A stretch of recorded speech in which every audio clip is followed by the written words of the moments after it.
అధ్యక్ష, మీరు విద్యుత్ సంస్థల అప్పుల లెక్క చెప్పినారు, నేను ఆస్తుల లెక్క చెప్తా సార్.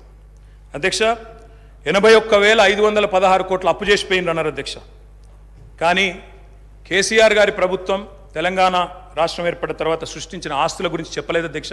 ఉద్దేశపూర్వకంగా బదనాం చేయడానికి, బట్టగాల్చి మీదేయడానికి, అప్పుల సాకు చెప్పి 6 గ్యారంటీలు ఎగ్గొట్టేందుకు ఒక ఉపోద్ఘాతాన్ని రూపొందించి ఇగో అప్పుల పాలైపోయింది, దివాలా తీసిందని చెప్పి తప్పించుకోవడానికి తప్ప ఇంకోటి కాదు అధ్యక్ష. అధ్యక్ష, టీఎస్ ట్రాన్స్కో అధ్యక్ష, ఇంకొక మాటలో చెప్పాలంటే అధ్యక్ష, వీళ్ళు అప్పచెప్పిపోయినాడు 2014లో. విద్యుత్ శాఖ అతి భయంకరమైన శాఖ అధ్యక్ష, అతి భయంకరమైన శాఖ, అత్యంత దురవస్థలో మాకు అప్పచెప్పిపోయినారు.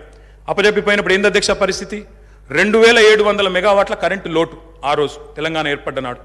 22,423 కోట్ల అప్పులు మీరు అప్పచెప్పినాడు మాకు. 22,423 కోట్ల అప్పులు అధ్యక్ష. ఆనాడు ఇది ఆ రోజు మీరు